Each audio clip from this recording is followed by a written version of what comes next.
título da palavra de Deus. Quando eu disser o tema, você vai se lembrar de um versículo. O tema é: de que vale ganharmos o mundo inteiro se perdermos a sua presença?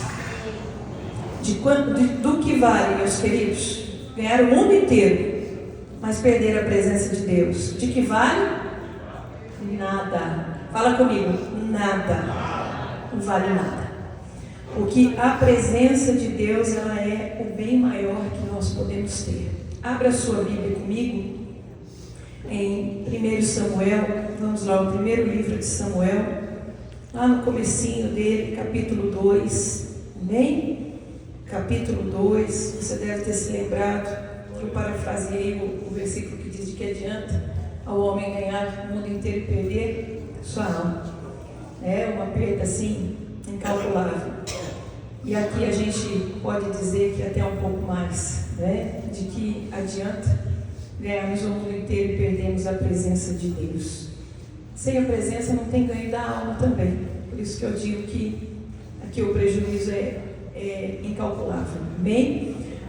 Primeiro livro de Samuel, capítulo 2. Nós vamos ler a partir do verso 12 até aqui no verso de número 17. Depois eu devo agregar alguma coisa, tá? 1 Samuel, nós vamos ver os crimes dos filhos de Eli. Eram, porém, os filhos de Eli filhos de Belial, e não conheciam ao Senhor. Você tem ideia? Filhos de Belial, homens perversos, homens iníquos e sem arrependimento, tá?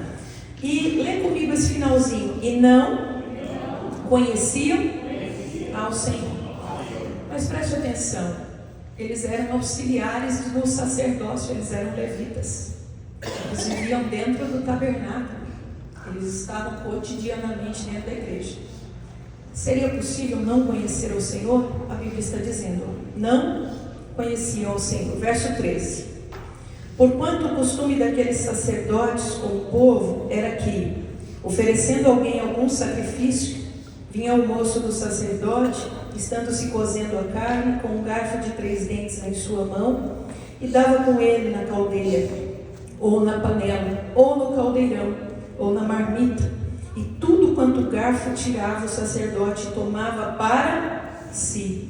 Assim faziam a todo Israel que ia a Siló.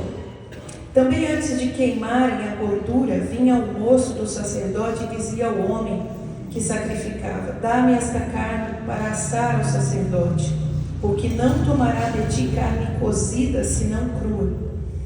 E dizendo-lhe o homem: queime primeiro a gordura de hoje, e depois toma para ti o que desejar a tua alma. Então ele lhe dizia: não, agora hás de dar, e se não, por força a tomarei. Era, pois, muito grande o pecado desses jovens perante o Senhor, porquanto os homens desprezavam a oferta do Senhor. Eu vou ler o 18 só para você entender quando eu estiver lá no final da mensagem. Enquanto tudo isso acontecia, o versículo 18 diz assim: porém Samuel ministrava perante o Senhor, sendo ainda jovem, vestido com éfode de linho. E o 22 que agrega para você entender a profanação dos filhos de Eli. 22. Era, porém, Eli já muito velho, ouvia tudo quanto seus filhos faziam a todo Israel, e de como se deitavam com as mulheres que em bando se juntavam à porta da tenda da congregação. Vamos orar. Pai, no nome de Jesus, continue falando conosco neste lugar, nos dando direcionamento. Eu sei que é uma batalha muito grande, porque o Senhor quer trazer algo para fortalecer a tua igreja, para prepará-los para estes últimos dias, para os dias maus. Então, desde já, que tudo aquilo que se opõe à sua palavra seja banido deste lugar. Cansaço, sono, inquietações, a comichão no ouvido, eu repreendo agora, Pai. A confusão de mente, o mal entendido, eu repreendo todas essas armas do maligno nesse momento. Que este lugar esteja blindado, cercado com a tua unção. Que o coração, o espírito e a mente dos teus filhos estejam abertos para receber com clareza a tua palavra, em nome de Jesus. Amém? Queridos, isso é uma palavra muito importante para nos prepararmos para os dias que nós já estamos vivendo e para os dias que virão adiante. Isso é um texto muito conhecido, retrata ali o período do último juiz que judicou sobre Israel, Eli. E o texto fica muito conhecido porque os seus filhos, enquanto auxiliares do sacerdócio, enquanto exercendo o sacerdócio, ficaram conhecidos na história por causa da sua falta de temor, dos seus escândalos, das suas profanações. Eles não ficaram conhecidos por boas notícias, E nós vamos ver aqui nessa mensagem que tudo isso se deu porque eles nunca buscaram a presença de Deus. O texto já começa nos dizendo que eles não conheciam ao Senhor. Então permita-me fazer uma introdução para você sobre qual é a importância da presença de Deus em nossas vidas. Desde já, o Espírito Santo te faz pensar e te lança essa pergunta. Em alguns instantes, reflita qual é a importância da presença de Deus em sua vida. Mas não dê aquela resposta protocolar, porque a resposta protocolar é muito importante, é super importante, é demais. Na realidade, nós vamos perceber a importância de Deus nas nossas vidas, olhando para dentro de nós, para os frutos do Espírito, para a nossa caminhada. Qual é a necessidade que você tem da presença de Deus no seu dia a dia? Ou tá bom, hoje aqui, domingo, fui no culto, amém, glória a Deus, maravilha, agora vamos para a semana, fechei a parte da minha vida religiosa, agora eu vou para a minha vida secular e aprendo uma coisa, isso não existe, isso é uma mentira que te ensinaram. Vida espiritual e vida secular, vida religiosa e vida secular, isso te instiga a ter duas vidas, o que o Senhor não aceita. A vida espiritual é uma só, meus irmãos. O que eu sou aqui, eu tenho que ser no trabalho, eu tenho que ser em casa, eu tenho que ser na escola, eu tenho que ser onde eu estiver. Amém. O meu posicionamento, as minhas palavras. Eu não saio daqui pronto, liberado, bati um cartão, agora começa a outra vida. De jeito nenhum. Se assim for, está faltando muito da presença de Deus na sua vida. Então, dito isso e feito esse convite a essa reflexão, eu quero dar alguns exemplos para vocês de pessoas que tiveram seus altos e baixos, mas no todo foram bem-sucedidas porque prezaram pela presença de Deus. Salmo 16, versículo 2. À medida que eu vou falando, vai projetando aí. E eu já vou, de forma resumida, te dizendo o que você vai encontrar. O salmista está dizendo o seguinte: eu não tenho outro bem maior senão somente a Ti, Senhor, na minha vida. O salmista está dizendo: o palácio que eu vivo, o trono que eu me assento, os carros de luxo que eu amo, porque sou o rei, nada disso tem valor. O valor maior, o tesouro maior que eu tenho é a presença do Senhor. E veja, isso não era da boca para fora, porque a sequência de exemplo que eu vou te dar é o Salmo 51, versículo de número 11. Quando Davi passa pelo vale mais profundo da vida dele, quando ele pecou, adulterou, tramou a morte de um homem e pelo olhar humano não teria mais solução, saída ou perdão para Davi. Ele vai à presença de Deus, não preocupado com o trono, não preocupado com o manto, não preocupado com a reputação. Ele vai dizer no verso 11: não me lances fora da tua presença e não retires de mim o teu Espírito Santo. Torna a dar-me a alegria da tua salvação e renova em mim um espírito reto. A preocupação dele, quando ele se apercebeu do que fez, do pecado que cometeu, eu não posso perder a presença de Deus. Salmo 42, versículo 1 e 2. Assim como a corça anseia pelas águas, assim anseia a minha alma por Ti, Senhor. Está levantando uma oração, está proclamando uma oração pela presença de Deus. Ele precisa da presença de Deus. Isaías, no capítulo 5, queridos, o versículo de número 20, vai nos orientar a tomarmos muito cuidado para não trocarmos o precioso pelo vil. O que eu estou dizendo para você nessa introdução, o salmista está exaltando a presença de Deus. E é fácil, de forma protocolar, a gente dizer, eu também sou assim, a presença de Deus é tudo para mim. Mas quando surge um convite tentador, a presença de Deus ou convite tentador, quantas vezes você cede ao convite tentador? Não é assim? Quando surge um desafio, as coisas se apertam, as coisas se dificultam, e agora vou manter minha fidelidade a Deus, vou até o fim com o Senhor, não vou descrer, não serei incrédulo. Ou você resvala e diz, ai Deus, eu não aguento não, é muita pressão, é muita luta, não dá. Nós precisamos, como o salmista, ter um foco. Quando eu ando na palavra, quando eu ando na obediência, eu conto com a presença dele na minha vida. Então pode ser um caminho apertado, pode ser um vale baixo e sombrio. Se ele passar comigo, eu vou sair, e vou sair com uma bênção. Mas sem ele pode ser um caminho largo, pode ser um lugar aprazível, nada vale a pena.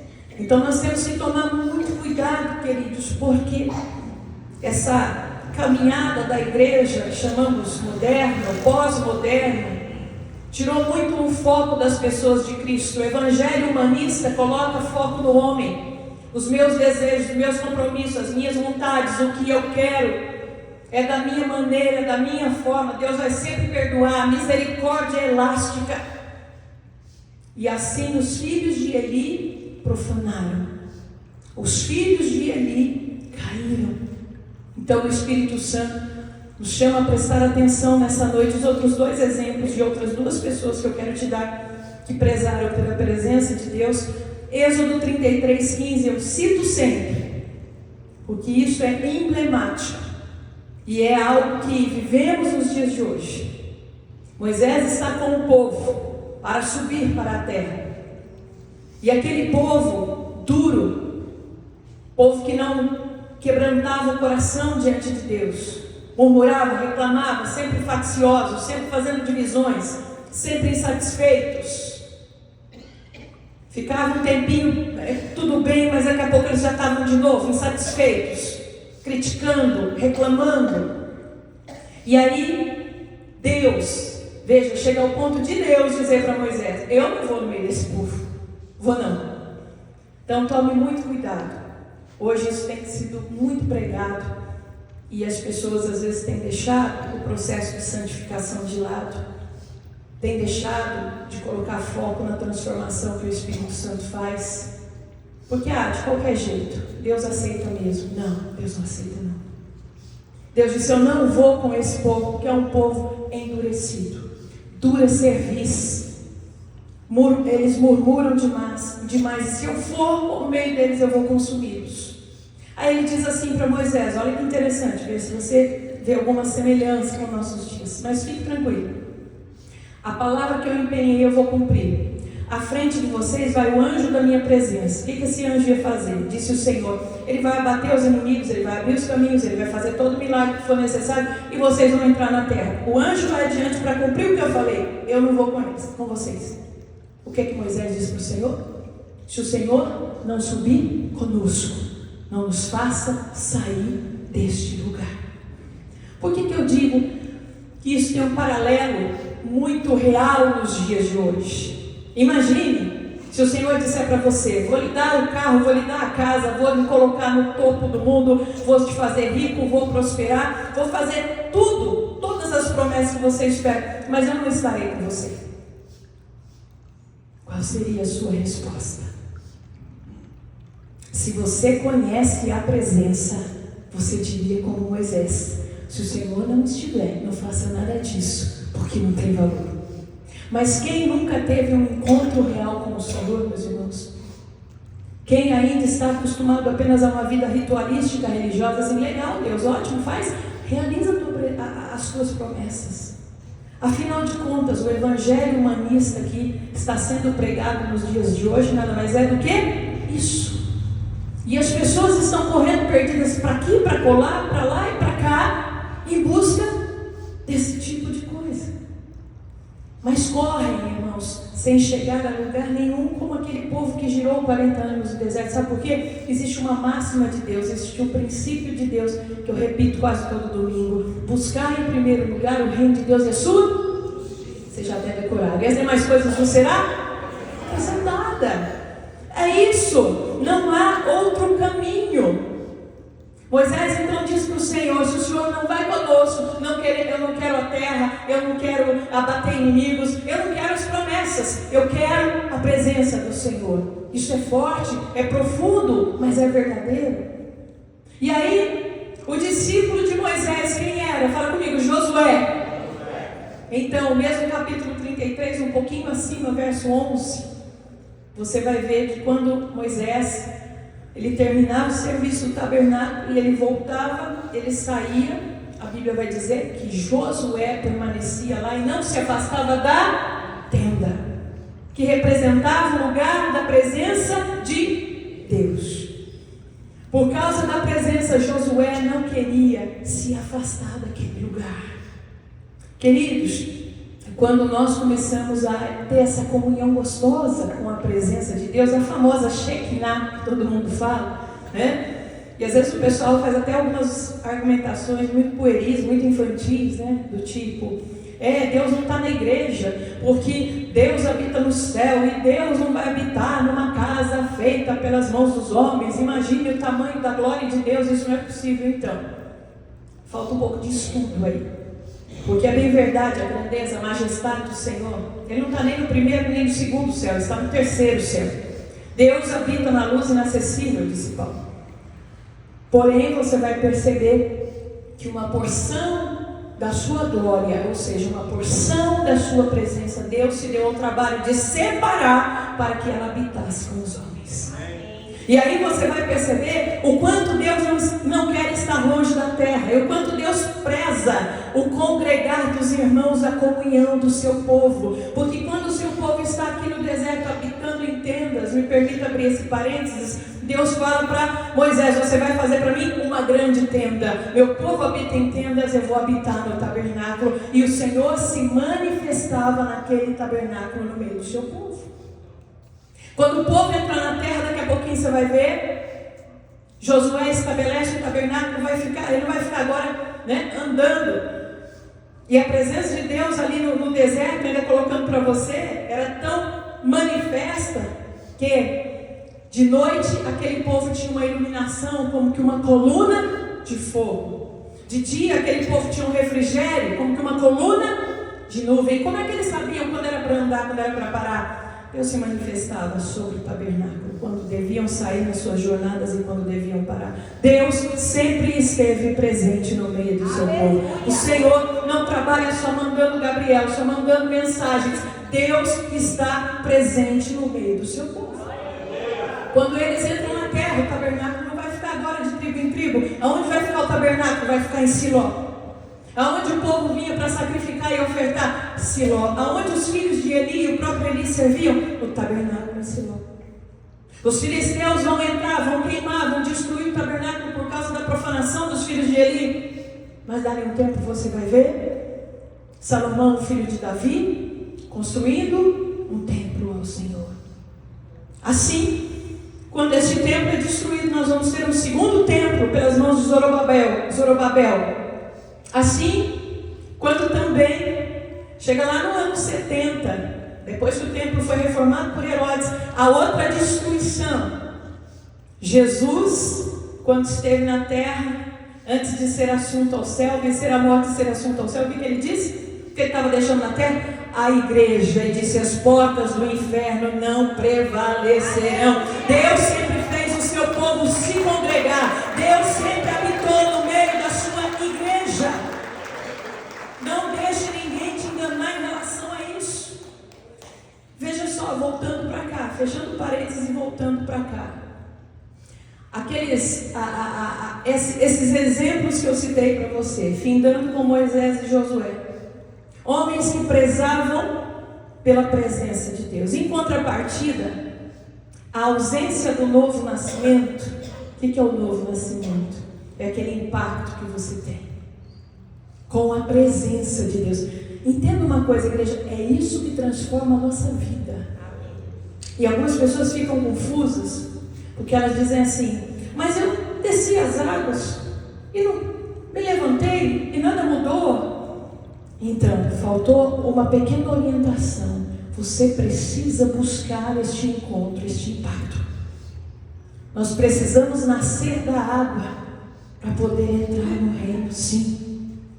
Mas esse nascer não é só externo, não é só o descer as águas, mostrando, externando, a minha fé.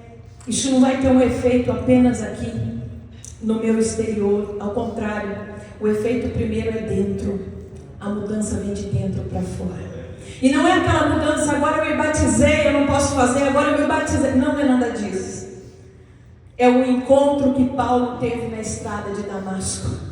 É o encontro que Cornélio teve orando, fazendo as suas ofertas. É aquilo que impacta, é aquilo que toca, é aquilo que vem para habitar em você, o Espírito de Deus. E aí Ele vai transformando a sua natureza, à medida que você vai buscando. Então veja só, a ausência de um novo nascimento, ou seja, a pessoa, ela está na igreja, às vezes ela passou pelas águas, mas ela não teve um encontro com a presença de Deus, ou mesmo o esfriamento da fé. Aquela outra pessoa que um dia teve um encontro, mas ela deixou de buscar e se esfriou na fé. Isso faz com que o homem passe a desvalorizar a presença de Deus em sua vida, sabe? Vai acostumando sem a presença. Vai acostumando sem a presença. Ou vai sendo enganado com coisa do tipo: a presença está na vida daquela pessoa. Aquela outra pessoa, quando pega, e ali não tem a presença. Porque às vezes a pessoa tem uma intransigência dentro dela com alguém. E aí ela está perdendo a presença e o inimigo vai enganando ela. Não, é só aquela pessoa que tem a presença, só aquela outra pessoa. Aquele não tem, o outro não tem. São estratégias, são ardis do inimigo, e com isso a fé daquela pessoa vai se esfriando. Infelizmente, queridos, isso acontece com muita frequência. E nós estamos vendo isso nos dias de hoje. Quando você vê uma multidão de pessoas perdidas indo aqui e acolá, buscando as celebridades gospel, buscando qual vai ser o atrativo de um culto como se fosse um show, buscando os nomes que vão estar. Quando você vê tudo isso, tristemente você percebe que as pessoas ainda não se encontraram com a presença. Esses dias atrás, rodou aí pela internet, vocês devem ter visto uma igreja no seu local, mas deve ser um país muito pobre, onde eles só tinham uma estrutura de madeira. Não tinha teto, não tinha parede, que nem aquela musiquinha da casa. Não tinha teto, não tinha parede. Alguém num púlpito assim, mas todo mundo vestindo roupas assim como de trapo mesmo.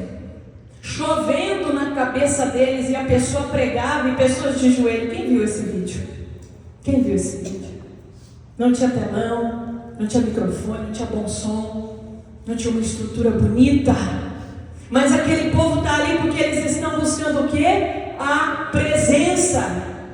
Pastores, você está dizendo que tem que ser tudo assim? Não, irmãos, é natural que a gente vá caminhando como igreja, a gente prospere, melhore as coisas, mas nós não podemos nos perder como se perdeu na Odisseia. O valor maior é a presença. Se num dado momento você não tiver energia elétrica, se num dado momento você não tiver um aparato que você acha necessário, nós precisamos buscar a presença. E há jeito para tudo, minha gente. Quinta-feira passada, todo mundo estava trabalhando, todo mundo estava com compromisso, horário de trabalho mais estendido. E aí eu vi o pessoal, estava conversando com a pastora Angélica. Eu também ia chegar bem no horário do culto. E aí ela pensou que eu fiz uma sugestão, falou: pastora, eu já fiz isso. Mateus, traz um violão, tem voz, tem violão, louvor acústico. E ficou maravilhoso. presença tem que ser buscada a qualquer custo e de toda maneira. Há dias que podemos estar todos aqui, glória a Deus, aleluia.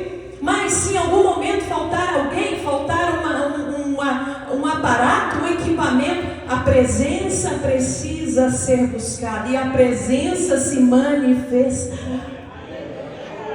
Veja, nós temos exemplos, eu disse aqui, essa questão de perder a presença e não se aperceber é muito comum, ou de viver sem a presença. Exemplo bíblico, Juízes 16:20. Diz a palavra de Deus que Sansão, acostumado com a unção, acostumado com a unção, saía, pegava tudo, batia em todo mundo, muito forte. Mas Sansão já não tinha a presença. Em Juízes 16:20, é um dos versículos mais tristes da Bíblia que diz isso. Sansão sai contra os filisteus, dizendo: eu vou abatê-los de novo. Mas lá você encontra na frase, uma vírgula, dizendo: porém Sansão não sabia que o Senhor já não era com ele.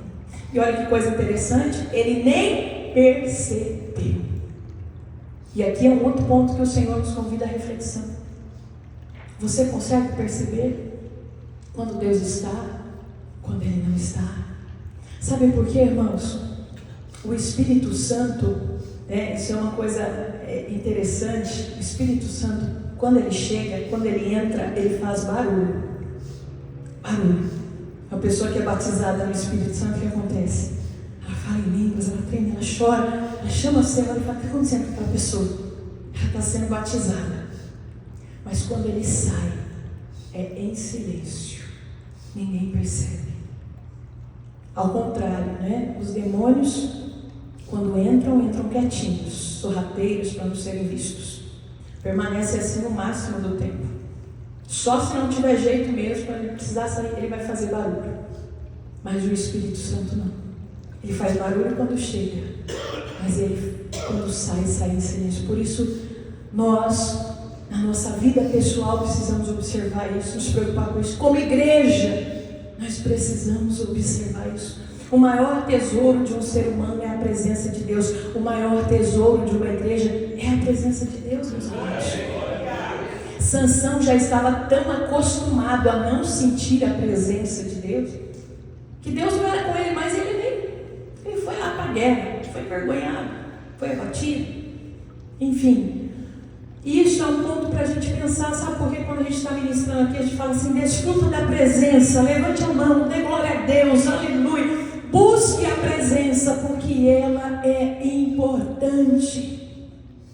Se você for aquele crente morno, frio, não sente nada, tá bom assim mesmo, amém? Minha vida está desse jeito e é desse jeito. Não se conforme com isso. O inimigo ele já está te puxando. O inimigo já está te tirando do caminho sem que você perceba. Vou te dar mais um exemplo. O que é o texto áureo da nossa pregação. 1 Samuel 2. Filhos de Eli profanavam o templo sem nenhum temor. Faziam aberrações, faziam coisas absurdas sem nenhum temor. E quando você pega a vida de alguns avivalistas, eu gosto de estudar a vida deles, você vê que alguns foram no ápice da unção, desfrutando da presença, mas por uma bobagem, que em geral é o ego, é o orgulho, perderam a presença. Tem um homem que é fantástico, John Alexander Doyen. A vida dele vai numa crescente com Deus, em pregação, em real. Eu não estou tirando mérito dele, não, gente. Que a palavra de Deus fala que a gente tem que ser sábio, olhar onde o outro caiu para não cair no mesmo lugar. Até que chega um momento que, por tudo aquilo que ele estava tendo de êxito ministerial, ele deixa o ego tomar conta, ele começa a desviar do caminho, ele tem um período triste da sua história. Por quê? A presença de Deus saiu e ele não percebeu. Pastora, como é que eu posso estar atento à presença de Deus? Então, aquela receitinha básica é o seu tempo com Deus todo dia, é ouvir o Senhor, é buscá-lo de verdade.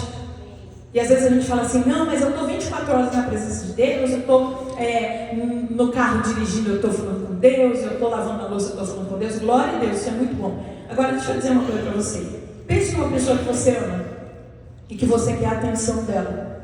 Pode ser o marido, a esposa, um filho. Aí, toda vez que você vai falar com essa pessoa, ela fala assim, vem comigo, vai falando, fala, tô te ouvindo, vai, ó, agora vem cá, vem, vai falando, fala, eu tô te ouvindo, tô entendendo o que você quer, vem. É bom assim? É bom assim, não é, gente? Não, tô o tempo todo com meu marido, vai, me segue aqui, segue Deus, fala comigo, não faça isso não, viu, gente? Tá bom assim? Não tá bom assim. Essa pessoa está te dando atenção, coisa nenhuma. Ela está te fazendo um corredor de maratona atrás dela. E não está te ouvindo também não. Está fazendo outras coisas. E olha, gente, para com essa mentira de que mulher é polivalente. Tanto homem quanto mulher é mono. É uma coisa por vez. Sabe por quê? O ser humano está com muitos problemas na psique? Porque quer mexer com a tela, ouvir lá, clicar na outra. Pergunte a profissionais da saúde mental, você vai ver se não é isso. Somos mono, não somos poli. Isso está desgastando a mente, apagando a memória, acabando com o psique do ser humano. Então, quando a gente fala assim, não, mas eu estou o dia inteiro com Deus, é isso que a gente faz. Fala aí, Deus, estou dirigindo agora. Fala, Senhor, então. É muito diferente quando você pega, que seja 10 minutos, e dobre os seus joelhos, e para falar com Ele, e para ouvi-lo. É muito diferente. Você sente essa diferença. Se aquela pessoa que você ama fala, você quer falar comigo? Tudo bem, vem aqui agora. Olha, eu tenho 15 minutinhos, fala para mim, o que é que você precisa? Você não vai se sentir atendido? Você vai ver que a pessoa parou, focou. Isso é o mínimo, gente. Então não se deixe enganar. É aí que você vai saber. Você pode ver que geralmente as pessoas que gostam de fazer devocional, que gostam de ter tempo com Deus, vou falar de pessoas famosas aí, quando estão em podcasts, elas dizem assim, o dia que eu não sinto a presença de Deus ali no meu momento com Deus, eu fico apavorado. Não é assim? Porque a pessoa já sabe quando a presença de Deus está. Que às vezes é só porque Deus está em silêncio. É algum plano de Deus específico naquele dia. Mas a pessoa sente. Se você não tem esse momento com Deus, você nunca sabe quando Deus está, quando Deus não está. Você nunca sabe se está falando é o Espírito Santo ou é a voz da sua alma. Então veja só, uma pessoa endurecida, queridos, ela faz atrocidades sem qualquer dificuldade, pois ela perdeu toda a sensibilidade ao Espírito Santo, que é quem convence o homem do pecado, do juízo e da justiça. Quem é que nos dá limites? Quem é que nos orienta? Olha, não pise aí. Olha, ali é terreno escorregadio. Não faça o que você está fazendo. Não fale como você falou hoje. Não haja daquela maneira como você agiu. É Ele. E se Ele não estiver, o que acontece? A gente começa a se achar o máximo dos máximos. A gente começa a se achar top. Ou a gente se joga no extremo, é top, ou a gente se joga no chão, é vítima. E nós começamos a viver essa vida como um ioiô. É a falta da presença. Por isso é importante voltarmos ao modelo original. E o modelo original você tem tanto no Antigo Testamento, Gênesis 3:8. Todos os dias Deus vinha falar com Adão na viração do dia. Deus estava ali nas realizações cotidianas de Adão, mas na viração do dia não parava tudo para falar com Deus. Você tem o modelo original no Novo Testamento, Lucas 5,16. A Bíblia vai dizer que Jesus saía para as regiões desérticas para orar. O Pai vinha falar com ele naquele momento em que ele se distanciava da multidão. A convivência com o Pai, o relacionamento com ele nos blinda em relação ao endurecimento que está acontecendo aí, minha gente. Por se multiplicar a iniquidade, o amor de muitos se esfriará. Mateus 24 é palavra para os dias de hoje. Então entenda, e agora eu vou falar de uma questão que está urgindo na internet. Entenda por que tantos escândalos, por que tantas profanações, por que tantas coisas acontecem hoje, nas mais variadas denominações, nos mais variados lugares. E na internet você vê o pessoal dando foco, e você só escuta assim, tá vendo? Por isso que eu não vou em igreja. É ou não é, povo de Deus? Ainda bem que eu saí de igreja. Ainda bem, e o diabo está enlaçando a vida dessas pessoas, com todo respeito. Sei que alguém que vai me assistir pode falar, não fale assim de mim, eu falo porque te amo e porque o Senhor te chamou para fazer parte do corpo. E mais dia, menos dia, você que está aqui na igreja, você que vai me assistir depois, vai ver isso, vai entender isso. Isso é um plano macabro, gente, porque você tem pessoas de boa índole em todo lugar, de má índole em todo lugar. Você tinha um Samuel no tabernáculo de Siló, mas você tinha um Hofni e um Finéias, que eram os filhos de Eli, no mesmo lugar. E agora, esses dois filhos começam a profanar o tabernáculo, eles começam a ter uma vida promíscua com mulheres à porta da tenda. Eles vão lá, tomam a carne do sacrifício, já te explico o que significa isso, à vista de todos. Então imagine naquela época como seria o YouTube, o Instagram. Olha aí, você que vai no tabernáculo de Siló, olha o que está acontecendo lá. E os fracos de fato caíram. Muitos passaram a seguir Baal por isso. E o grande problema, gente, é o que a Bíblia diz lá no começo. Esses homens exerciam o sacerdócio, ou o auxílio ao sacerdócio, mas eles não conheciam ao Senhor. Não tinham contato com Deus. Não estavam blindados, não conheciam a presença. Eles tinham aquilo como uma tarefa a fazer no dia a dia. 1 Samuel 2,12 diz isso. E aí nós vamos perceber que eles eram o quê? Religiosos ritualísticos. Nunca tiveram um contato com a presença de Deus. E aí reside o grande perigo. Se a gente fosse trazer para os dias de hoje, a gente ia dizer assim, estavam na igreja, mas nunca tiveram uma experiência pessoal com o Senhor. Não o conheciam e não conhecendo a Deus, não amavam a Deus. Eles davam aquela resposta protocolar: eu tenho a presença de Deus, eu amo a Deus, mas nunca foram impactados. Então me permita profetizar, abrir um parênteses para profetizar aqui. Você que já teve experiências com Deus, terá nesta noite experiências a partir daqui mais profundas. Você que não teve uma experiência com Deus, você terá a sua primeira experiência e muitas outras virão, no nome de Jesus. Deus me deu essa palavra e essa foi a minha oração. Então Deus, que esta igreja tenha experiências profundas com o Senhor. Paulo, hebreu dos hebreus, homem conhecedor da lei, perseguia a igreja, você sabe disso. Sela o cavalo, pega o cavalo, vem com documentos na estrada de Damasco para arrasar com a igreja, com os apóstolos. O que Paulo teve no meio do caminho? Uma experiência muda toda a sua vida. Uma experiência com Deus muda a sua rota, muda os seus planos, muda os seus focos. Jesus vem, ele cai do cavalo. Jesus fala com ele. E agora de perseguidor ele passa a ser perseguido. Porque ele passa a ser parte da igreja. É disso que eu estou falando, gente. É desse toque. Que desde há muitos anos, hoje eu pesquiso, porque eu vim para Cristo em 1996.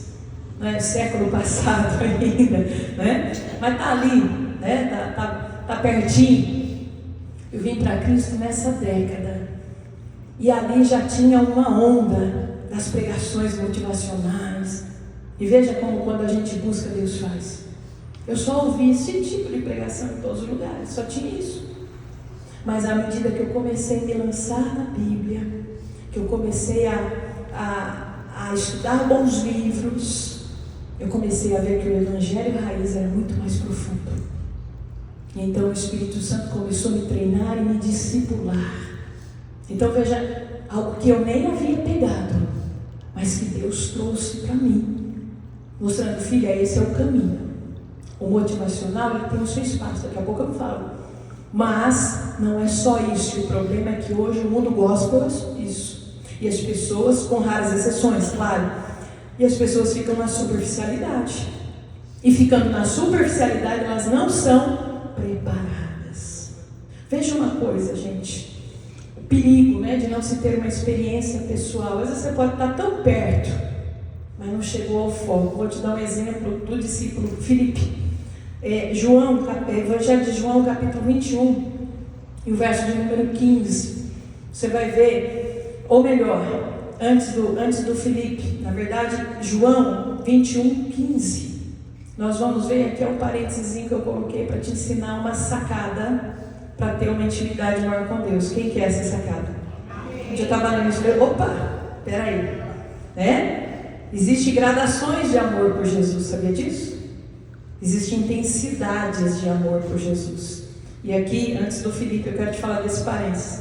João capítulo 21, verso 15, vai dizer que depois de terem jantado, Jesus comeu com seus apóstolos depois de estar ressuscitado. Então ele come o peixe, né? Ele vem com o corpo glorificado.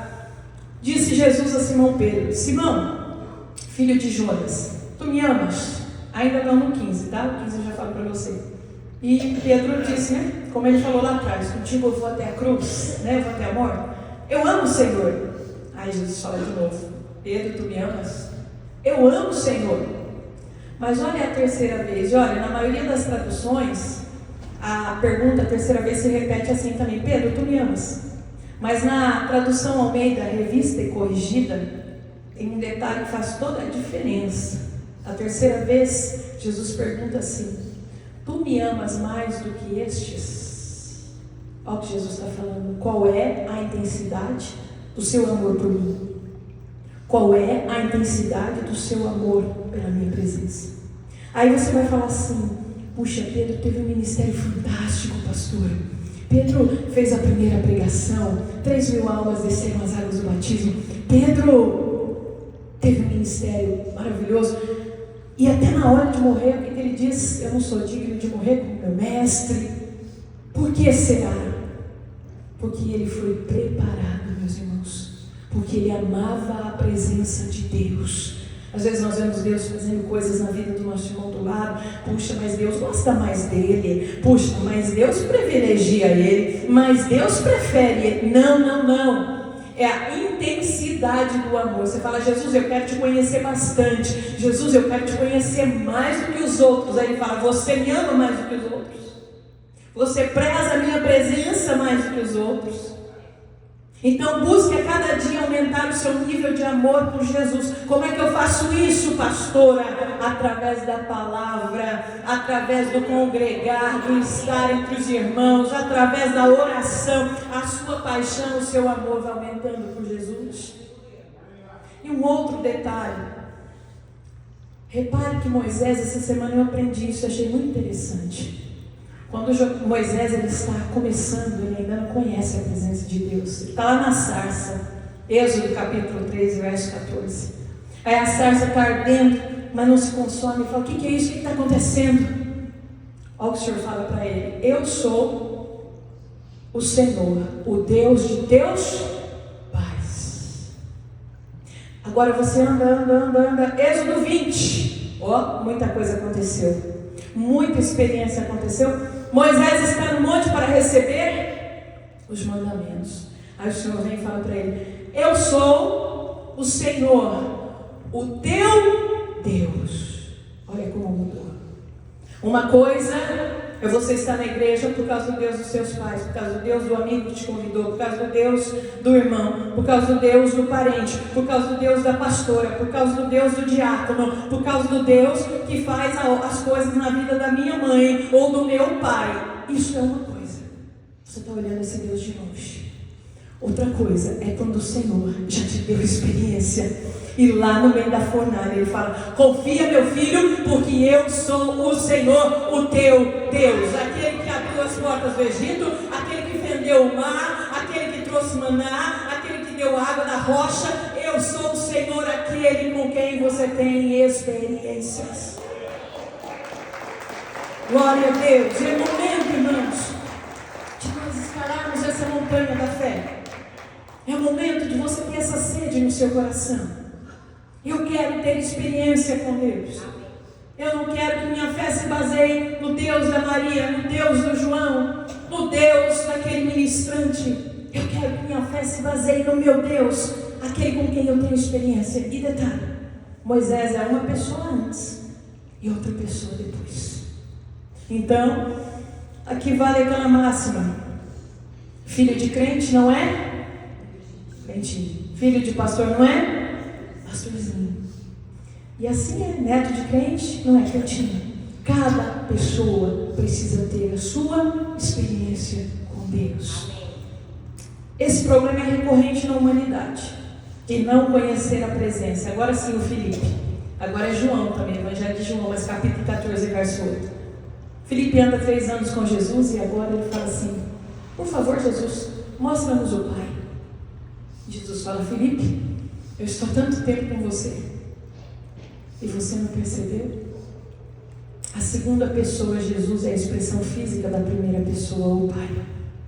Então veja, Filipe estava no perto longe. Preocupe-se com isso, meu irmão. Faça uma análise hoje. Será que eu não estou no perto longe? Estou na igreja, estou ouvindo. Eu vejo isso, eu vejo aquilo. Mas eu não tive esse toque, esse impacto. Filipe estava assim.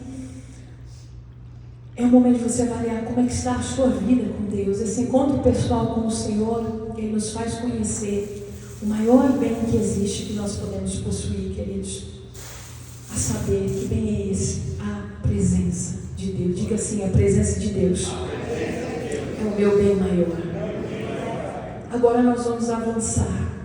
Quem nunca teve um encontro com Deus está correndo alguns riscos. E aqui eu vou preparar para depois a gente passar para a conclusão. Quem nunca teve um encontro com Deus está correndo alguns riscos. Que riscos são esses, pastora? Primeiro, quem não conhece a presença não se importa de ficar sem ela. Veja só, 1 Samuel capítulo 2, versos 13, do 13 ao 15, você vai ver que os filhos de Eli, eles pecavam dentro da igreja deliberadamente. O que é deliberadamente? Sabiam que era pecado e faziam. A questão, lá do verso 13, que diz que eles exigiam a carne antes do sacrifício. Isso significa roubar ao Senhor. Esta carne, depois de sacrificada, tinha toda uma estrutura através da qual ela era repassada ao sacerdote. Eles iam antes do sacrifício, escolhiam os pedaços que queriam, escolhiam os melhores, simplesmente pegavam. Isso toca no seguinte, irmãos: não apenas aos mercenários, sabe aqueles que dão os escândalos, que as pessoas falam assim: olha, pastor só gosta de dinheiro, pastor só quer dinheiro e tal. Isso não toca só a eles, mas toca também um povo que, enganado, hoje corre buscando mensagens motivacionais. Eu já lhe explico o que é isso. Com foco exclusivo em interesses humanos, onde não há nenhuma busca pela presença de Deus. O que são mensagens motivacionais? São aquelas, ou a mensagem que vai focar somente no seu crescimento terreno, na sua prosperidade terrena, e com todo respeito, muitas delas misturadas ao coach, que tem o seu espaço. O coach tem o seu espaço nas empresas, na preparação das equipes, na preparação de pessoas para concurso público. O coach tem o seu espaço, mas não é na igreja. E as pessoas foram se viciando nesse tipo de mensagem. Chega ao absurdo, irmãos. De outro dia eu ouvi um comentário assim, que quando há uma manifestação demoníaca em algum determinado lugar, o líder fala assim: não deixa isso, porque as pessoas não gostam, mas tem que pensar que está tudo bem. Sabe o que é isso, irmãos? É dirigir uma igreja motivacionalmente. E aquela pessoa que está opressa? Preste atenção. Ela vai embora para a casa dela opressa? Tudo bem? Não. Ainda bem que o líder disse assim: não, quando acontecer, o senhor me desculpa, mas eu vou expulsar o demônio e vou indicar aquela pessoa que ela precisa de um processo de libertação. Isso é igreja, gente, é curar enfermos, é expulsar demônio, é fazer a obra de Deus na medida do que é necessário. Mas hoje você vê toda uma preocupação com a estética, né? Ontem eu ouvi uma pastora num podcast e ela dizia assim: lá no meu canal eu não tenho muitos seguidores, porque eu falo sobre escatologia, porque eu falo do evangelho raiz. E a entrevistadora falou assim para ela: mas por que você não tem muitos seguidores? Ela falou: por isso. As pessoas querem mensagens motivacionais, que exaltem o ego, que joguem para a alma, que digam que vai dar tudo certo, que é assim mesmo. Ela disse, então, não tenho muitos seguidores. Ela falou, mas existe um remanescente fiel que está com sede da palavra de Deus, e esses vão lá, e esses escutam. E ela, com a mesma visão que eu tenho, ela disse assim, nós precisamos pregar, nós precisamos preparar a igreja do Senhor com a verdade, porque quando os dias maus, os dias mais apertados vierem, essa superficialidade não vai dar base para esse povo, eles não vão aguentar. Mas aquele que estiver firmado na palavra, aquele que ouviu as verdades, aquele que foi alimentado pelo Evangelho, esse vai adiante, vai perseverar até o fim. Então, essa é a questão. E aqui, perceba uma coisa. Por isso que eu digo para você, não toca só o mercenário, mas toca um povo que está sendo formado assim também, olhando para os objetivos terrenos, só os meus interesses, só o meu crescimento, à medida que essa palavra que eu estou ministrando para você agora, que foca o reino, que te leva a desejar a presença de Deus, enquanto você está aqui ouvindo essa palavra, eu digo com toda certeza que Deus já está ordenando os anjos que estão trabalhando nessa semana, aonde você trabalha, na sua casa, as coisas que você vai precisar, porque a promessa, você está buscando o reino, as demais coisas já estão sendo acrescentadas. O motivacional, irmãos, ele faz parte. Nós temos cultos de batalha. O que é a quinta-feira da vitória? Quando você chega aqui, que houve uma palavra inspirada em alguém que guerreou, em alguém que clamou, em alguém que estava numa situação difícil, mas Deus respondeu com milagre. Então a palavra te ensina como fazer. Tem que jejuar, tem que clamar, tem que orar. Há momento para isso. O problema é quando isso rouba o lugar do evangelho raiz. O evangelho que lhe confronta, que toca o seu espírito, despertando em você a sede de Deus. Então, qual é o risco que a pessoa corre? A pessoa que não conhece a presença, de não se importar. Num culto onde não tem uma busca, onde não tem uma... Não tem problema não.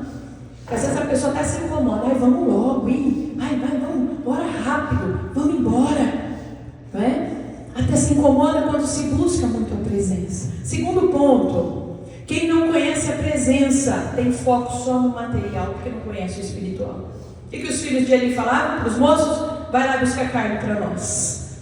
Os filhos de Eli, e aqui eu vou usar o literal para falar do espiritual. Os filhos de Eli prestigiavam a carne, porque quem não conhece a presença busca cumprir as concupiscências da carne. Romanos capítulo 8, o versos do 6 ao 8 vai falar sobre isso, né? Aquele que não conhece a presença. E o Gálatas, que é mais simples, Gálatas, o capítulo 5 e o verso 16: andai no Espírito e não cumprireis as concupiscências da carne. Quando é que eu ando em Espírito? Quando eu ando na presença dele. Olha só, aqui o Romanos, né? Porque a inclinação da carne é morte, mas a inclinação do Espírito é vida e paz. Assa mais um para mim. Porque a inclinação, isso, da carne é morte, eu já li. Aí passa para o 7, por favor. Se não der, você vai passando depois. Vai falar da inclinação do Espírito, né? E assim, você entendeu o que a mensagem quer dizer nesse sentido. Por que eles prestigiavam a carne? Irmãos, quem não tem a presença só vai buscar suprir o que a carne pede. Por isso que quando tem um convite tentador que concorre com o Senhor, a carne ganha. Porque falta a presença. 1 Samuel capítulo 2, verso 22, fala ainda que os filhos de Eli tinham uma vida promíscua e imoral. Esse foi um tempo, meus irmãos, de muitos escândalos e muita profanação lá no templo de Siló. E como resultado disso, para eu avançar e você entender que até aqui já é grave, né? Esses moços cometiam absurdos, cometiam atrocidades. Mas veja, o resultado disso está em 1 Samuel 4,11. A arca foi tomada de Israel. Eles perdem a guerra contra os filisteus. A glória, a presença de Deus foi embora. Agora não apenas aqueles moços, os filhos de Eli, perderam a presença. Toda Israel perde a presença. E aqui, no resumo, para você entender e saber agir nesse tempo, nós vamos ver uma geração que a gente poderia chamar de geração Icabod ou Icabode. Você vai encontrar os dois termos. O que é isso, pastor? Quando a arca é levada embora pelos filisteus, o moço que vem dar o recado para Eli está sentado numa cadeira. A esposa de um de seus filhos está ali, prestes a dar à luz. O moço chega e conta para Eli: Israel perdeu a guerra, a arca foi levada, os teus filhos morreram na guerra. A cadeira vira, ele cai, morre. Uma sequência, né? Porque é o seguinte, gente, a profanação, ela é terrível. Quando ela acontece, ela nos indigna. Você vê pessoas profanando, você vê coisas erradas, heresias, você vai ficando indignado. Mas a colheita vem. A colheita vem. Esses moços profanaram por tanto tempo, mas o dia que veio a colheita, foi o Hofni, foi o Finéias, foi o próprio Eli. A mulher, ouvindo a notícia, ela começa a dar à luz àquele menino, nasce uma criança, ela também vai morrer. E o último recado que ela deixa, o nome dele vai ser Icabô. O que significa isso? A glória se foi de Israel. Então, nós estamos vendo aqui uma geração Icabô, promovendo escândalos, promovendo coisas ruins, promovendo absurdos. E veja, como nos dias de hoje, quero que você traça esse paralelo. Muitas pessoas deviam estar dizendo: está vendo? Não vá para o templo de Siló, não. Pare com isso. Abandone essa vida de fé. Abandone tudo. Mas observe o ponto que você leu comigo no versículo 18 do capítulo 2. Enquanto tudo isso acontecia, a Bíblia diz que Deus estava preparando um menino chamado Samuel. Hoje nós olhamos, nós estamos vendo um tempo igual. Mas quantos Samuels Deus tem aqui? Deixa eu ver. Quantos Samuel? Só esses? Quantos Samuels Deus tem aqui? Deus está levantando neste tempo de uma geração e acabou. Deus está levantando um exército Ebenezer. O que é Ebenezer, pastora? É o local onde Samuel fica uma pedra e diz assim: até aqui nos ajudou o Senhor. Vencemos as profanações, vencemos as heresias, vencemos as trevas, e a glória do Senhor está sobre o seu povo de novo. Deus precisa de uma geração Ebenezer, meus irmãos. O que é a geração Ebenezer, pastora? São pessoas que, a despeito de tudo isso, nós somos zombados às vezes assim. Você é crente, você é da igreja, você é isso, você é aquilo. Deixa os zombadores zombarem, meus irmãos. Sabe, Samuel não perdia o foco. Ele estava ali ministrando perante o Senhor. Enquanto toda essa bagunça acontecia, numa noite Samuel escuta: Samuel. Enquanto ele era muito menino, não sabia o que estava acontecendo, ele ia para ele. Até que ele falou assim: Deus está querendo falar com você. Quando você ouvir de novo, você fala assim: fala, Senhor, que o teu servo ouve. Ainda um menino. Quando Deus chamou a terceira vez, ele disse: fala, Senhor, que o teu servo ouve. Sabe, Deus falou com ele: Samuel, está acontecendo isso. Deus estava vendo tudo. E aí, capítulo 8 de Ezequiel, verso 12, nos mostra um outro tempo que sacerdotes profanavam, faziam coisas terríveis. As mulheres dentro do templo faziam bolos para a rainha dos céus. Os sacerdotes, virados de costas, adoravam Tamuz, adoravam o sol. E eles diziam assim: irmãos, o Senhor não nos vê. O Senhor não nos vê. Todo profanador diz isso: o Senhor não nos vê. Entretanto, o pastor tem uma mensagem poderosa que diz assim: a justiça de Deus tem olhos. Deus estava vendo todo o proceder daqueles homens. O importante agora, no meio de tudo isso, é você ter foco em Jesus. E talvez coisas mais que venham, porque o esforço do inimigo é para desigrejar pessoas, é para arrancar pessoas, é para que elas percam o foco. Então, nesse tempo, o que é importante, irmãos? Não tentar fazer justiça com as próprias mãos. A gente vê muita gente caindo no laço do diabo lá na internet, porque um fala daqui, o outro fala dali. Observe uma coisa: todos estão cheios de raiva, todos estão cheios de ódio. Alguém diz assim: não, é porque eu quero que as coisas melhorem, mas todos estão transbordando raiva. Então não entremos nessa guerra de ódio, nem por um lado, nem por outro, em nenhum âmbito, em nenhuma situação. Outra coisa que nós não devemos fazer é querer consertar o que não compete a nós tocar. Deus vem naquela noite e fala: Samuel, eles estão fazendo isso, meu juízo para a casa de Eli é esse. Samuel, menino quietinho, mas no outro dia ele cutucou, o que Deus falou? E Samuel conta para ele o que Deus havia falado. Há um tempo, irmãos, da colheita, e é terrível. Mas quando essa colheita vem, até o templo é afetado ali. Mas Samuel, Deus mantém ele íntegro. E quem recomeça ali a pregar a palavra de Deus, e quem recomeça é o menino Samuel, que agora está crescendo. Queridos, ventos de doutrinas, ventos de muitas situações abaterão a muitos e virão sobre a terra.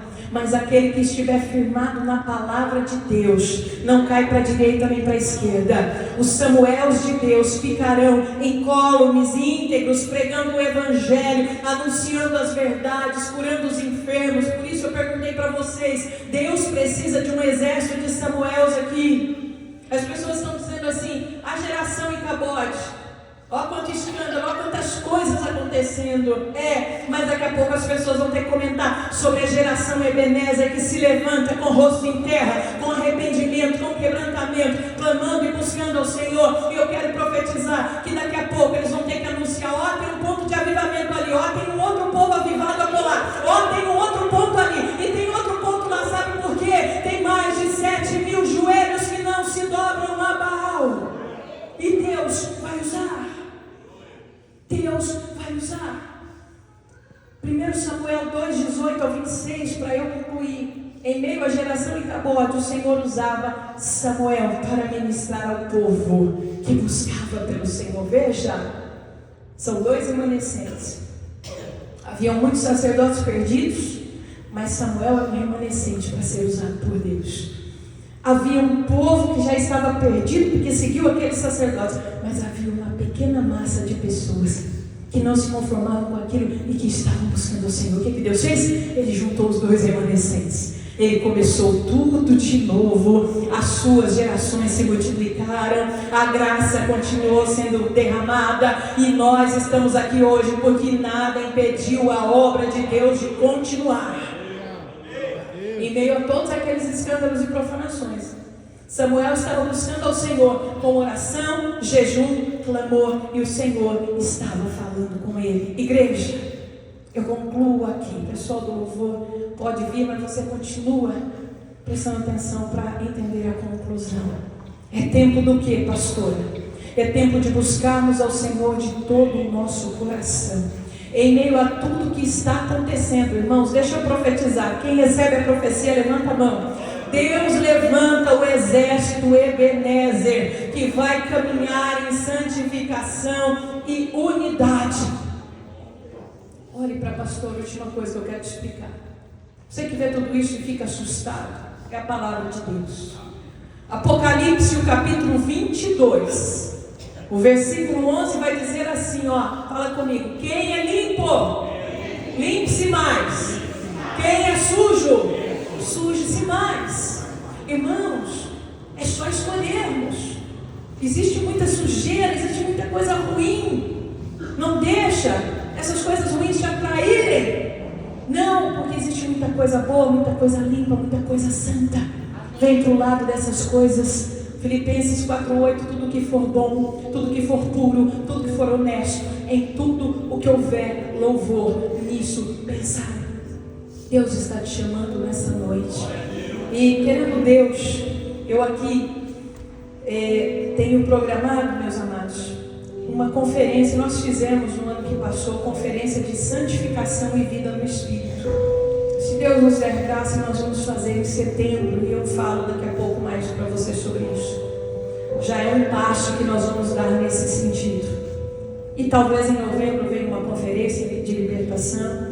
Nós vamos trabalhando com a igreja para que ela seja aprimorada, aperfeiçoada até o dia que Cristo vier.